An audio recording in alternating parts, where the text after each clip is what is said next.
Cornel West has announced that he's pursuing the nomination for US presidency with the Green Party in the United States, after having last week stated his intentions to run with the People's Party. The announcement and its surrounding circumstances have brought forward sentiments of both enormous hope and optimism on the one hand, and extreme condemnation and consternation on the other. Today, Anna and I are going to briefly discuss the controversy surrounding Cornel West's run for presidency, weighing up the pros and the cons of situations like these within the realm of electoral politics. But first, who is Cornel West? Cornel West, if you do not know him, he is a social democrat, or as he describes himself, a non-Marxist socialist here in the United States. He's pretty well known as an anti-establishment figure over here. He used to be a political organizer when he was much younger in the civil rights movement.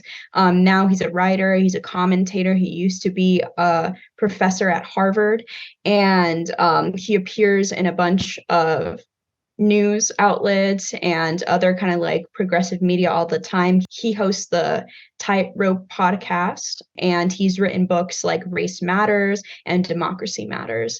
So in turn, the Green Party is one of the larger third parties here in the United States. And it's the one that's like more widely supported after the Libertarian Party. And this is kind of a big deal because voting third party is very stigmatized here in the United States, especially by the establishment, with the Democratic Party insisting that voting third party is just a vote for the Republican Party and vice versa. A very good example of this is the way that Democrats constantly cite Ralph Nader as like one of the reasons why you shouldn't vote third party on a presidential candidate, because the people that voted for him could have voted for the Democratic Party and elected a Democratic president instead of Bush or whatever. However, when it comes to the opinions of the masses here in the United States, it seems that over half of the population in the United States would be willing to vote for a third party because of how dissatisfied they are with the Democratic Party and the Republican Party. So it seems like the conditions for running as a third-party candidate will be relatively favourable at the moment. However, the announcement of Cornel West's bid for presidency has been extremely controversial across the political spectrum for a variety of reasons. Those on the left are concerned with Cornel West's relationship to right-wingers, while centrist liberals are worried that his bid will, quote, split the vote for the Democrats and function as a spoiler. From the left, there's been great concern over the fact that West initially announced he was running with the People's Party, an organisation that's mired in scandals, with its founder Nick Brana having been accused of sexual assaults. Cornel West claims to have been unaware of these issues until they were brought to his attention by the public. The People's Party is criticised for, quote, crossing the aisle politically, particularly with regard to supporting figures like Tucker Carlson and pandering to right-wing populists. Cornel West has also been under fire recently for supporting the highly reactionary Ron DeSantis' supposed revolutionary defence of the classics of, quote, Western civilization. However, praise for certain actions by controversial right-wing figures appears to be a hallmark of Cornel West down the years. In 2011, he notoriously wrote on Twitter that Ronald Reagan was a freedom fighter in terms of supporting our Jewish brothers and sisters in the Soviet Union and opposing vicious forms of communism. Lastly, some are concerned that Cornel West is opportunistically flip-flopping to the Green Party in response to the backlash he received over his announcement to run with the People's Party. Others, however, view this move through a different lens, seeing this as Cornel West listening to people's concerns and earnestly correcting his mistakes. So, let's open this up to a bit of discussion now. Anna, what do you make of this whole situation? I think it's interesting because I never thought that Cornel West would ever run for president. I just kind of like know him as the guy that like would come to like my college campus like once in a blue moon and talk about a lot of issues surrounding race and classism. Like when I was a social democrat, I loved this man. I'm more kind of neutral on him now. I'm kind of have like some respect of him, but I'm like kind of confused. Yeah, me too. I just didn't expect for him to run for president is all. But here we are. And I think that his campaign will at least be very interesting. Yeah, I mean, we can definitely grab the popcorn if nothing else. So, we can enjoy that. Completely caught me off guard as well. I never expected to see him running. It's strange. It's very strange in the US political landscape to have essentially like a left wing celebrity running. And then, of course, the circumstances as well, like with the People's Party and stuff. Our heads are like all over the place. Like, what's this guy doing? Like, what's he thinking? Is he just some sort of eclectic? What This was he is his thinking? midlife crisis. I don't know. I Yeah, don't know what's going on there. I just know him because I would know him as the guy that would be on like Democracy Now, right? And I'd yeah. be like, yeah, he's spitting some bars, right? But like, I don't know. I just don't see him in that position. But now that he is in that position, I think that this is kind of really significant because of the, as you said, the kind of like almost celebrity status that he has on the left, because this is not someone like that people don't know from the Green Party running, you know? He is, as you said, sort of a social democrat, Christian socialist, however you want to. I think he describes himself as an anti-Marxist Christian socialist. So that's obviously kind of coming from a left-wing perspective. What should we make of West's seeming persistent desire to reach across the aisle to right-wingers? How should we approach that? What do you think? It's brave, but I think we have to keep in mind that this is a campaign of electoral politics. And since it's not like a mass-oriented campaign that seeks to kind of like develop people's political ideas, it's supposed to just get people's vote and support. The majority of people that are going to vote for him are people that already agree with him. And so in this like hyper anti-communist society, I don't know how successful that will be. Yeah, I think that's a really interesting point. I think definitely a lot of people who will have been, how can we say, activated by Bernie Sanders and other social democrats or self-proclaimed democratic socialists down the years. I think they're going to just reactivate for this. But I also think that we do need to seriously consider the potential that he, as a avowedly non-Marxist, social democratic Christian, he might be able to reach more traditionally conservative working class people and potentially tap into something that hasn't been activated in quite a while. What do you think? I think I agree with you that him using his Christian background, it can sway more conservatives, especially because this is something that has happened before, right? Like, I think historically, if we look at the way that movements like the civil rights movement and right now the Poor People's Campaign have functioned, I think that using someone's Christianity in order to mobilize people does work here in the United States, as well as mobilize people from other religions that maybe have some respect to that or have like certain interpretations of like social justice and the fight for equality and against poverty and stuff like that. Like, for example, a lot of churches were involved in the civil rights movement, as well as there's a lot of like non-Christians, like Jews, who believe in using the principles of Judaism to fight for justice, tikkun mulan and all this stuff. And on the anti-imperialist front, there's a lot of Muslims in the United States who are not left-wing, but they do oppose US interventionism and imperialism. So they might be swayed to join as well this campaign and support him.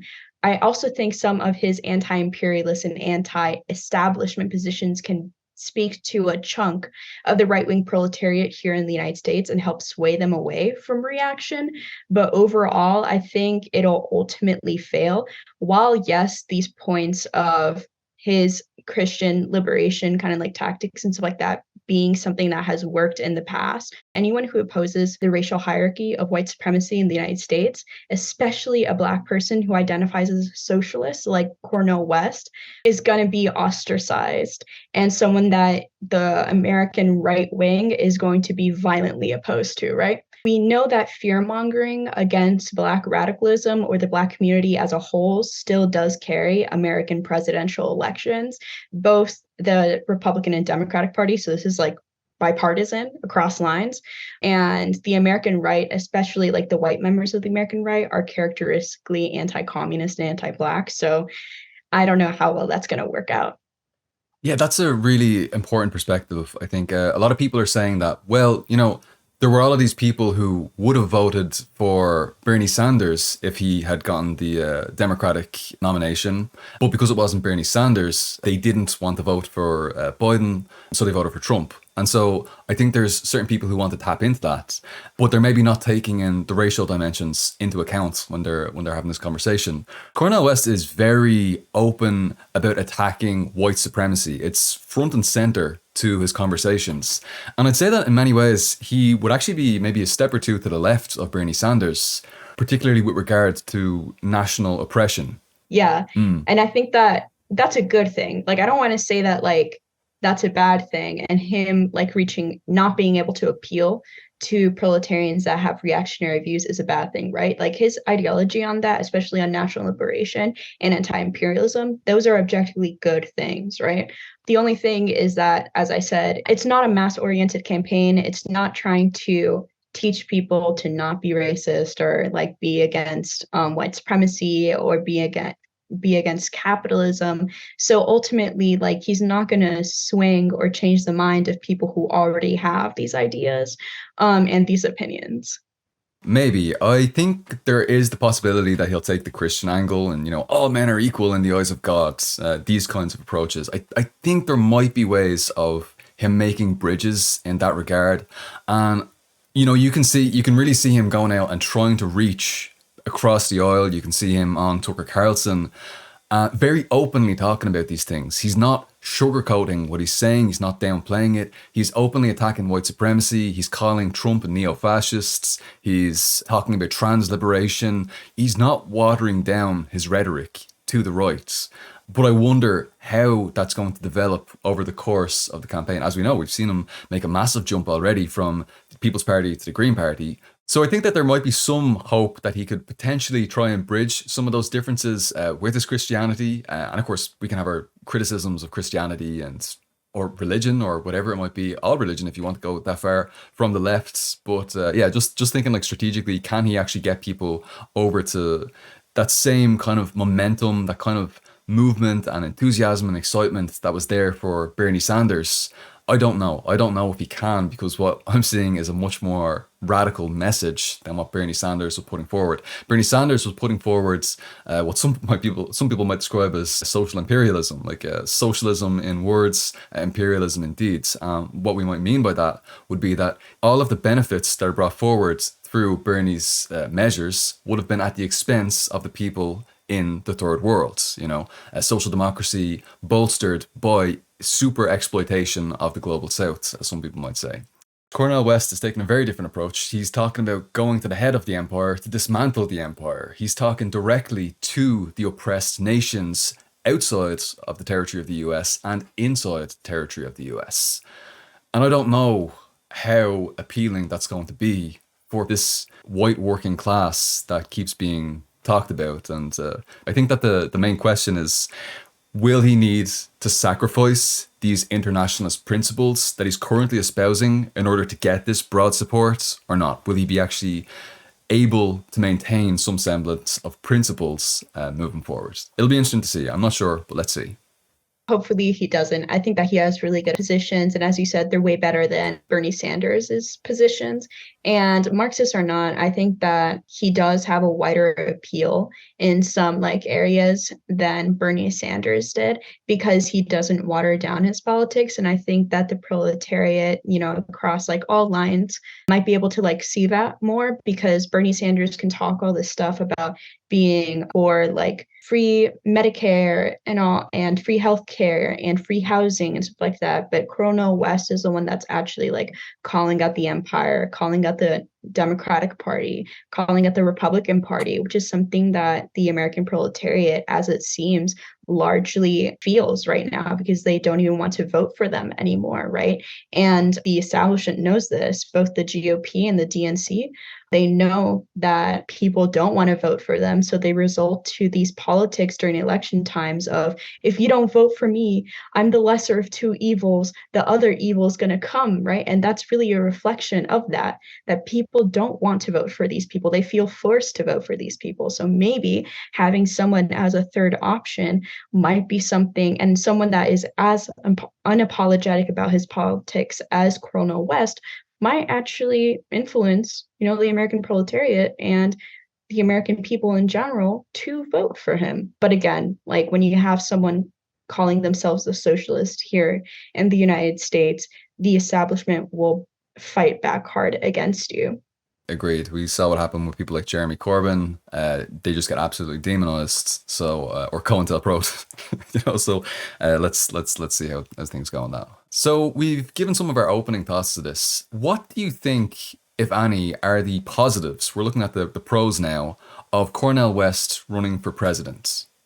Cornel West is really beloved on the left, and he's well known otherwise, right? Which means that his presidential campaign might at least catch national attention and at least threaten, though not beat, the DNC and the GOP, right? Which represent the American and much of the international proletariat's biggest class enemies, which is the American capitalist imperialist class. And it can be good for principled socialists and communists because his campaign can mobilize people interested in left wing and anti imperialist politics, as well as proletarians, part of the majority of the US who are usually non voters, right? We saw this happen in the Bernie campaign, as we mentioned. Many people became interested in socialism because of Bernie, and we are seeing a rise of anti capitalist and anti imperialist consciousness in the United States, which at least in part is due to the 2016 and 2020 Bernie campaigns. And let's remember that we said that Bernie Sanders isn't even an anti-capitalist or anti-imperialist, and he inspired all of this kind of like left-wing shift here in the United States. So how much farther can Cornel West's campaign be used as a tool for mass organizers to find those masses who are dissatisfied with capitalism and build with them?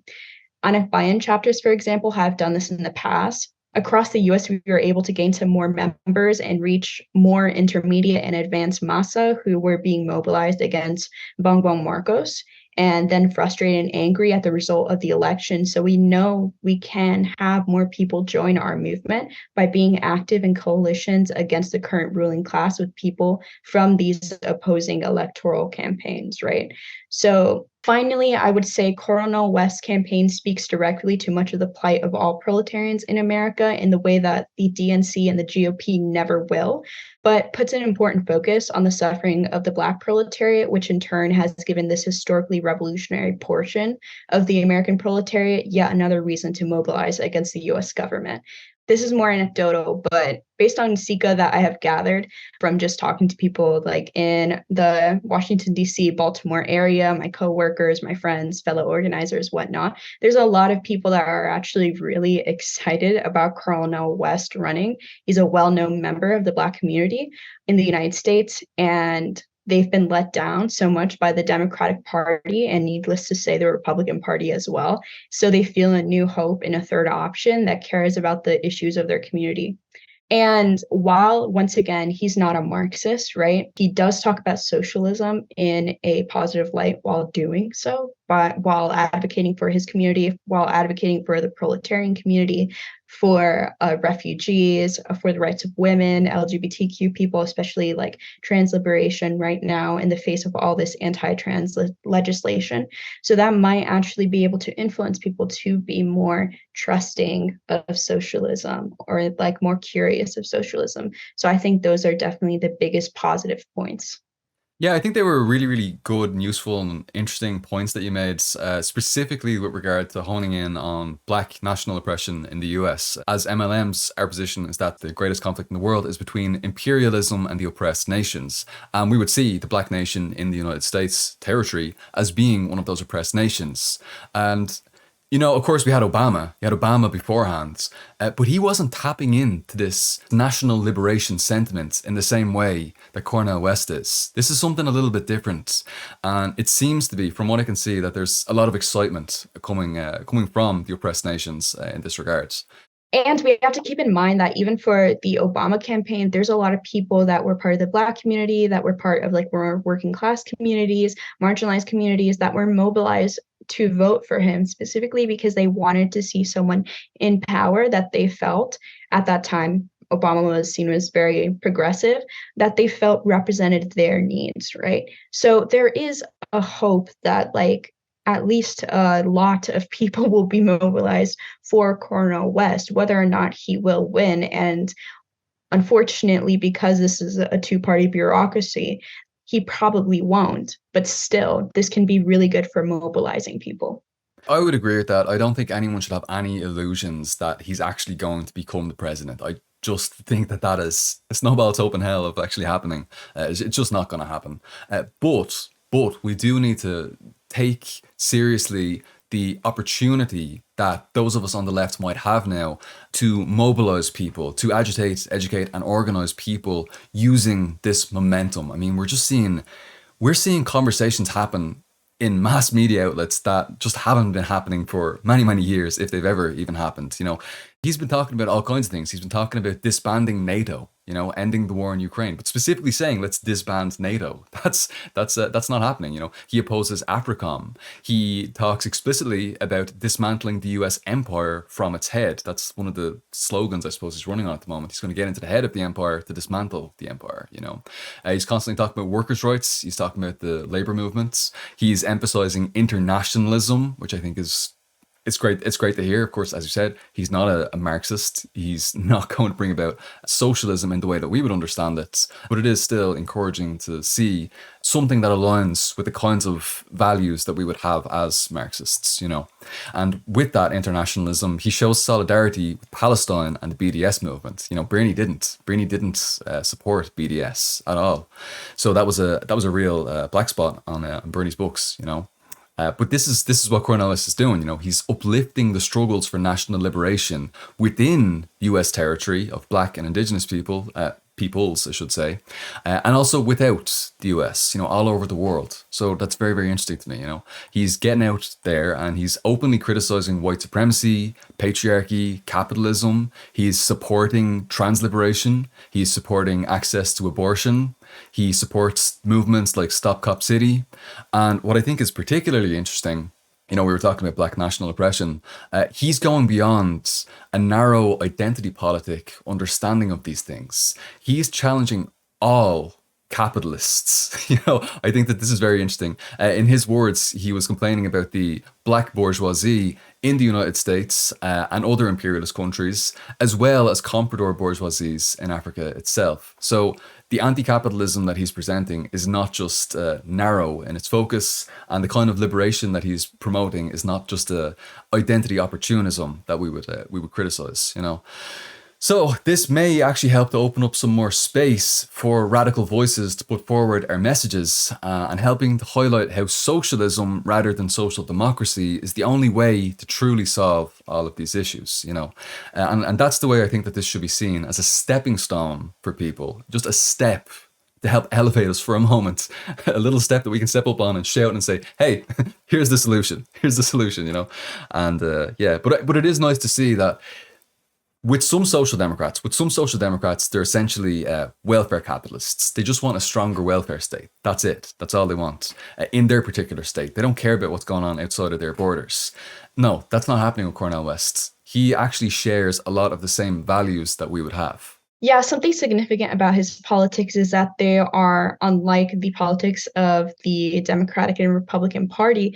He doesn't only talk about the issues facing, for example, his community, the Black community, in the way that it affects the middle class in his community, petty bourgeois in his community, right? Like, he cares a lot about gentrification. He cares a lot about the prison industrial complex.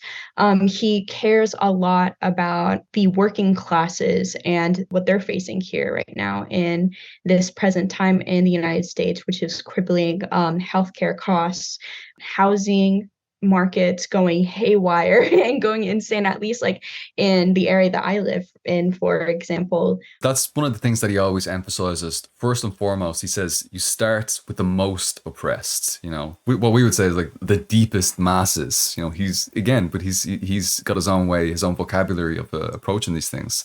And what a vocabulary when he starts bringing in like the jazz metaphors and things like that. It's charming to a dangerous degree. I think. But it is I think admirable, the kind of world that he envisions, that he presents, and that he makes us believe is possible is the kind of world that we want to see as well. He has a similar vision to us, even if we don't agree on the pathway on how to get there, even if the pathway that we identify him as pursuing is reformism, and we know that that's never going to work, we can still agree that we want to get to that endpoint, that particular endpoint that abolishes capitalism, abolishes white supremacy, abolishes imperialism, patriarchy, all of these things. And, it's refreshing. It's refreshing to see, at very least. It is definitely refreshing, but I think that still we have to focus on the fact that like it's not perfect. And I think that we should ask what are the pitfalls that we can see or foresee in this campaign, right? Especially as a campaign located within the imperial core here in the United States. But yeah, what are your thoughts on that, Paul? So I think again, it's kind of touching on what I just mentioned. There's the chance that people might fall into the trap, the illusion that social democracy can actually deliver that kind of end goal that Cornel West is talking about, as though there isn't an entire ideological and repressive state apparatus that's there to prevent these kinds of changes from ever actually happening. If West actually gains traction and he appears to be, and he continues to appear to be genuinely committed to the kinds of things that he's talking about right now, well, the state's going to throw everything they have at him to, well, essentially destroy him one way or another. Best case scenario, it'll be some sort of defamation thing, kind of a Jeremy Corbyn situation where for supporting Palestine, he becomes an anti-Semite, which is it's nonsense. And worst case scenario, there could be potentially some sort of violent situation. I don't want to bring up the history. We all know the history of COINTELPRO. We know what happened to Fred Hampton, Martin Luther King Jr. We know what the United States is capable of doing. Hopefully it doesn't come to that, but we do know that is possible, So that's one thing that I would say. Sabotage is very likely going to happen if he is sincere and sticking to the path he's on right now. Taking a different perspective on it, we also need to keep our heads about us. Right now, everything we're saying, we're assuming that Cornel West has genuinely good intentions, But there's also the possibility that this is a campaign about building his career, boosting his public profile, and ultimately making money. He doesn't present that way. It doesn't seem that way right now, but there's always the possibility. We know how politicians are, and we just need to keep our wits about us. Do you know what I mean? You don't want to get too excited for this. I know people are desperate for something positive and something good. We want something good to come out of this, but also I think a little bit of skepticism, a bit of healthy skepticism on the matter would be helpful, Yes. I think that we should always be skeptical of people that are trying to run in a way that appeals to the ruling class, right? And try to change policy in that way through pragmatism and whatnot. Also, someone that like so often declares that he is for sure like non-Marxist, like I'm not like those, basically. And I think that even thinking of him in the most positive way possible, like thinking that he has really good intentions. We look at historical examples of Salvador Allende. It doesn't look real great No. because if if the United States is willing to overthrow a country that barely affects their own class interests just because they elected by a majority self-declared socialists, I very much doubt they would allow that to happen here in the United States, even if, let's say, the majority of the United States, that 57% that won't vote Democratic and Republican anymore, that go and vote for him, right? The United States is not an actual democracy. It's a dictatorship of the bourgeoisie. You will never get someone, even like a social democrat, elected in this system. So he will most likely either be bought out if he gets that popular, or he will be either ostracized, he will be thrown a bunch of libels at, or he will die.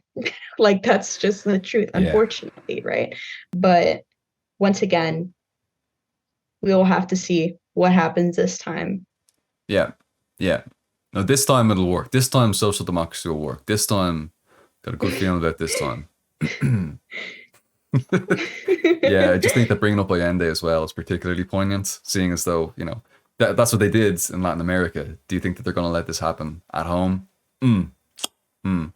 Yeah, No. so the reformist path, I don't think that that's gonna work. I think that it's gonna need to be revolution. I think it's gonna be need to be a revolutionary movement that can defend itself. And unfortunately, that is not where the ideology that Cornel West and the majority of people that support him is at.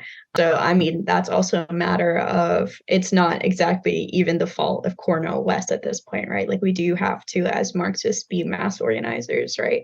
And try to kind of like appeal to, not appeal, because that's tailism, but understand the suffering of the working class in our local areas and really speak to it and spread that ideological development, which I know is also hard because of COINTELPRO. If they can threaten someone like Cornel West, who's a celebrity, basically, they could definitely threaten your local group's attempts to spread the word about Marxism.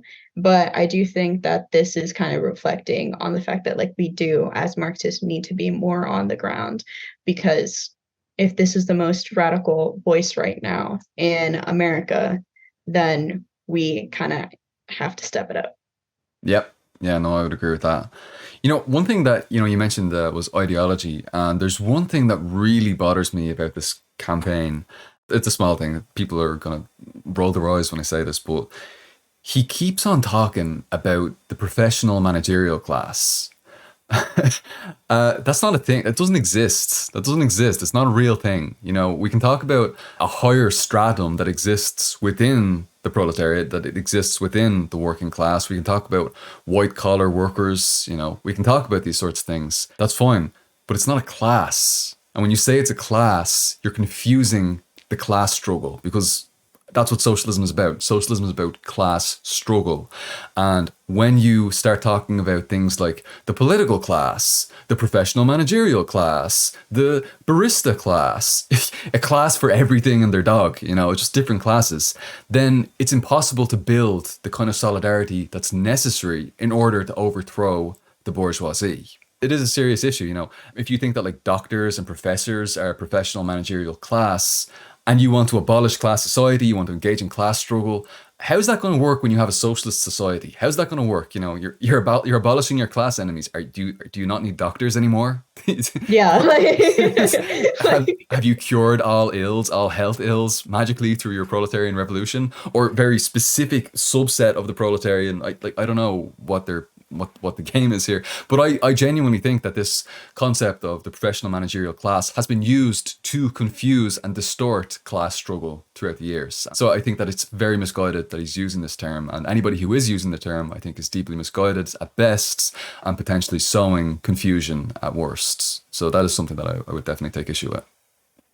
Yeah, and I think that the problem also with progressive campaigns here in the United States, which we know will fail, right, is that they can either ignite revolutionary hope in people, and in their anger at it failing or not winning, it can organize them to find different solutions and ultimately find the solution of revolution and revolutionary socialism, right?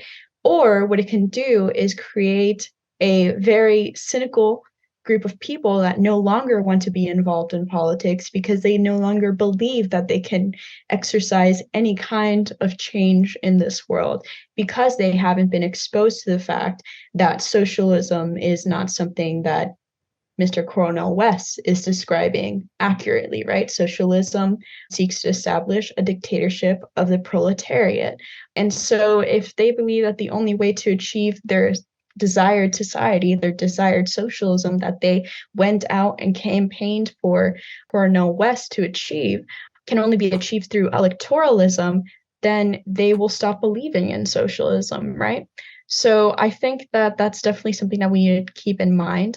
I think that the continued use of the word socialism to mean something that is not socialism has been really damaging to getting people to truly support the national liberation of many people around this world, as well as the liberation of the proletariat class worldwide, and has created a group of so-called socialists that are not internationalist, that are not anti-capitalist, and are not educated on what socialism really is. So I think that's definitely something that I want to keep in mind there. it is very important to try to organize people as a coalition that, you know, are ignited by the message that Cornel West is putting out there as a presidential candidate. But ultimately, we have to be firm in our stances and we have to be truly Marxist in order to be able to kind of further and advance our movement.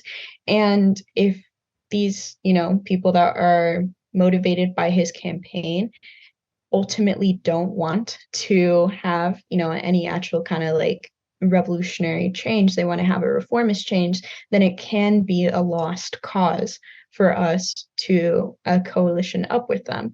But then again, that's kind of being very doomeristic, but I hope not. I hope that something comes out of this. Yeah, something. I don't know what that something's going to be, but I hope that the Marxists are there. I hope that the revolutionaries are there, organizing, giving guidance to, and elevating the masses and guiding the people forwards. Ultimately, we need to always remember that socialism won't be brought about through the ballot box. No great man of history is going to deliver liberation to us on a silver platter. It's the masses themselves who make history. If we're serious about building a better world beyond capitalism, and I sincerely hope we are, then it's up to us to start laying the foundations for that world right now. Join your workers and tenants unions, find political organisations that are doing good work in your area, and get agitating, educating and organising to build power for the working class and oppressed masses. So thanks for tuning in to this episode of Marxism Today. If you'd like to support this independent left-wing media, consider helping us to get more professional equipment to step up the visual and audio quality of the show with our GoFundMe. I know you don't want to see me grainy like this. Alternatively, consider supporting us regularly by tossing a coin on Patreon. Both are linked in the description box below. Gurmil Magwiv, agus slangafo. Oh, my chair. My chair was squeaky when I said that. My chair was squeaking. Oh no. Squeaky chair. Silence. Buenas tardes, noches y mañanas, megakasamas, adios y shalom.